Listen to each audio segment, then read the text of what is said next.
क्या बिहार पंचायत चुनाव में आरक्षण रोस्टर व परिशमन की जानकारी को है बेचैन? तो बने रहिए हमारे साथ। किस आरक्षण रोस्टर पर और किस प्रकार के परिसीमन के आधार पर बिहार में पंचायत चुनाव होने हैं, उसी की जानकारी व अपडेट लेकर हम आपके सामने प्रस्तुत हुए। और यह एक मीडिया रिपोर्ट के मुताबिक है, हालांकि यह कोई आधिकारिक घोषणाएं नहीं हुई है। मीडिया रिपोर्ट्स में जो खबरें आई हैं उस खबरों को मैं आप तक पहुंचा रहा हूं। उसी के अनुरूप उसके बाद में जो अधिघोषणा जारी होगी, सरकार की जो घोषणाएं होगी, उसके अनुसार सेम तारीख, मतलब एक निश्चित तारीखों का ऐलान कर दिया जाए। फिलहाल जो बताया जा रहा है वो तारीखों का ऐलान नहीं, संभावित तारीख बताई जाए। तो बताया जा रहा है कि बिहार में गांव की सरकार चुनने को लेकर अक्टूबर-नवंबर में पंचायत चुनाव होने की उम्मीद जताई जा रही है। मीडिया रिपोर्ट्स में स्पष्ट रूप से ये चीजें बताई गई हैं। हालांकि मौजूदा जो मुखिया है, सरपंच है या अन्य जनप्रतिनिधि है, उनका जो है कार्यकाल 2026 के दिसंबर में समाप्त हो रहा है। तो जाहिर है कि पंचायत जो चुनाव होना है वो दिसंबर से पहले होगी। और जो मीडिया रिपोर्ट्स है इसके मुताबिक अक्टूबर और नवंबर माह में ही पंचायत चुनाव कराए जाने की संभावना है।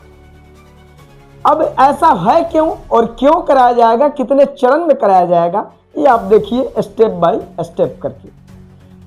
सबसे पहले आप जान सकते हैं कि उत्तर प्रदेश में भी विधानसभा चुनाव होने हैं। तो जाहिर है कि जो चुनाव आयोग है इसकी तैयारी में भी लगा है कि उस चुनाव से पहले हम यहाँ बिहार में पंचायत चुनाव करा ले, ताकि जो सुरक्षा कर्मियों की उपलब्धता है उसमें दिक्कत न हो, आराम से यहाँ पंचायत चुनाव शांतिपूर्वक कराया जा सके। और इसके लिए निर्वाचन आयोग अपनी तैयारी शुरू कर दिया है। अब इसका जो रूप है उसे देखिए। जो रूप में बताया जा रहा है, बिहार पंचायत चुनाव 2026, आप देख सकते हैं 4000 प्लस पंचायतों में बदलेगा आरक्षण। कुल 9 चरणों में कराए जाने की है संभावना मतदान की, ठीक है।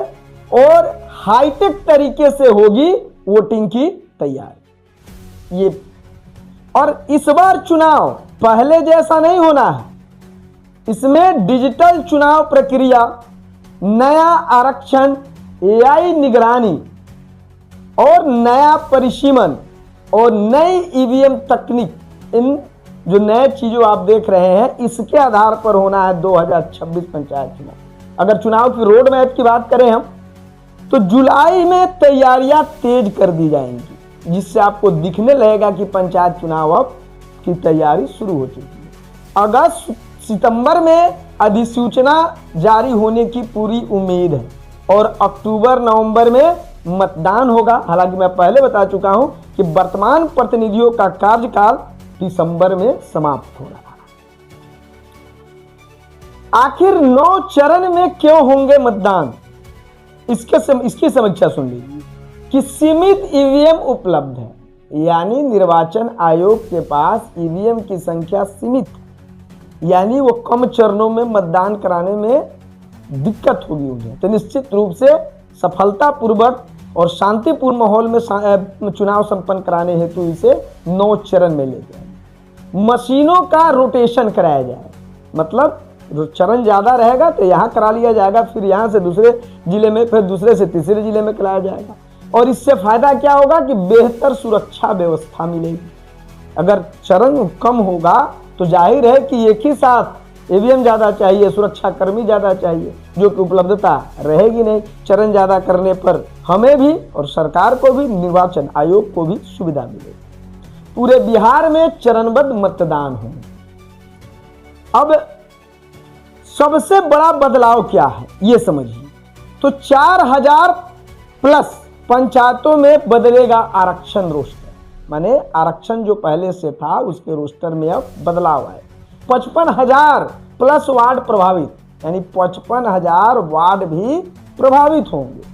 हजारों उम्मीदवारों की रणनीति बदलेगी। निश्चित रूप से मान लीजिए कि पहले से आरक्षित था, आरक्षण के आधार पर कोई चुनाव लड़के मुखिया बने थे, अब आरक्षण वहाँ से गायब होगा तो वो तो खैर मान लीजिए अगर सामान्य होता है तो भी खड़े हो जाएंगे।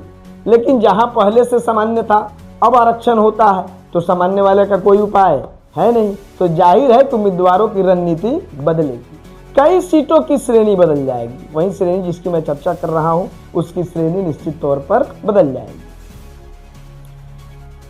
जमीनी स्तर पर क्या बदलेगा इसे समझिए। नया आरक्षण रोस्टर होगा, नई वार्ड सीमाएं होंगी, पंचायतों का पुनर्गठन, मतलब समझ रहे हैं कि सीमाएं अगर जो मीडिया रिपोर्ट्स है इसके अनुसार अगर परिसीमन होता है तो पंचायतों का क्या होगा, पुनर्गठन होगा, कई बूथ भी बदल सकते हैं।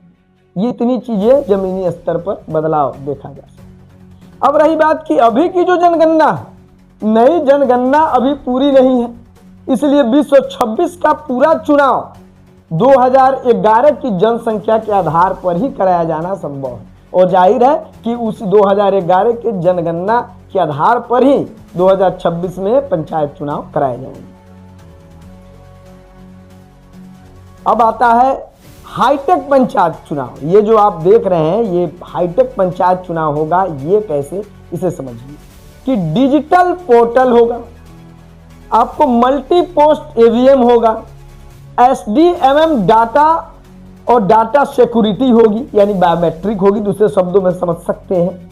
AI CCTV मॉनिटरिंग होगी, लाइव वेबकास्टिंग होगी। इन सभी हाईटेक सिस्टमों से आपका चुनाव कराया जाना। इस बदलाव का असर किस पर पड़ेगा इसको समझते हैं। सबसे पहले मैंने कहा कि जो पंचायत चुनाव होने हैं उस पंचायत चुनाव में जैसे मान लीजिए कि आपके ब्लॉक में कुल 10 पंचायत, तो 10 पंचायत में 5 पंचायतों में आरक्षण लगेगा। क्यों है यह चुनाव ऐतिहासिक?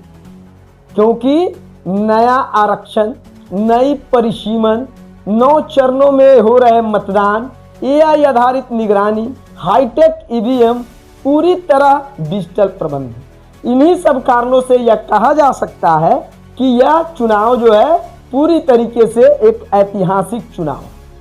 अब पंचायत चुनाव 2026 में आरक्षण रोस्टर के साथ परिसीमन बदला जाएगा या बदलने की संभावना है, और वह काम कैसे करेगा इस पर पहले सुन लीजिए कि वह काम कैसे करेगा। पहला, महिला आरक्षण रोस्टर पर बात करते हैं।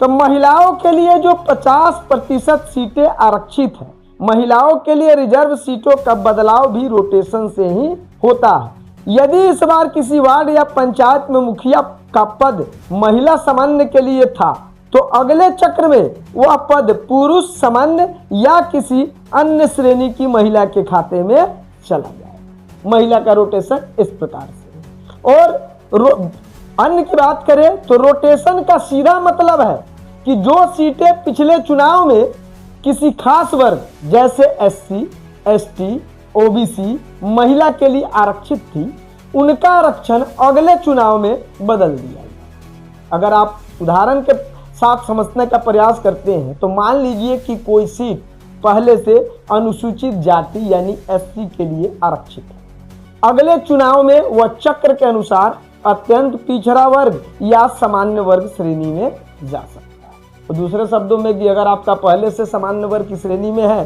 तो निश्चित रूप से इस चक्र में वो आप पिछड़ा या अत्यंत पिछड़ा या SC या ST में आप जा सकते हैं। यदि किसी प्रखंड में 10 पंचायत है तो यहाँ सीधे सीधे 5 में आरक्षण लागू किया जाए और इस तरह से 5 सीट का चक्र बदल जाए। पंचायती राज अधिनियम हर 2 चुनावी यानी 10 साल बाद आरक्षण चक्र पूरी तरीके से बदल देता है। उदाहरण के लिए यदि 2016 और 2021 के पंचायत चुनाव में एक ही आरक्षण रोस्टर था तो अगले चक्र यानी 2026 के पंचायत चुनाव में नया आरक्षण रोस्टर लागू हो। इसमें पुरानी आरक्षित सीटें सामान्य और सामान्य सीटें आरक्षित हो जाती। क्लियर है? अब आरक्षण रोस्टर जनसंख्या आंकड़ों का प्रपत्र 1 के ड्राफ्ट प्रकाशन पर दावा आपत्ति दर्ज करने तथा फाइनल गजट नोटिफिकेशन के लिए राज्य निर्वाचन आयोग ने समय सीमा तय करके रखा है और दावा आपत्ति दर्ज करने की अंतिम तिथि 15 जून 2026 थी। कोई भी व्यक्ति 15 जून तक जनसंख्या से जुड़े दावा का आपत्ति दर्ज कर सकता था। इसके लिए आवेदन जमा करना था। पंचायत परिसीमन जनसंख्या के प्रकाशन एवं नए आरक्षण रोस्टर में विसंगतियां दूर भी किया जा रहा है। सभी प्राप्त आपत्तियों और दावों की जांच और फास्ट तरीके से यानी तेज गति से निपटारे के बाद 31 जून 2026 को चुनाव से संबंधित फाइनल गजट का प्रकाशन भी किए जाने की संभावना है। इसके बाद पंचायत चुनाव की आधिकारिक तारीखों का ऐलान करना का रास्ता भी साफ हो जाएगा।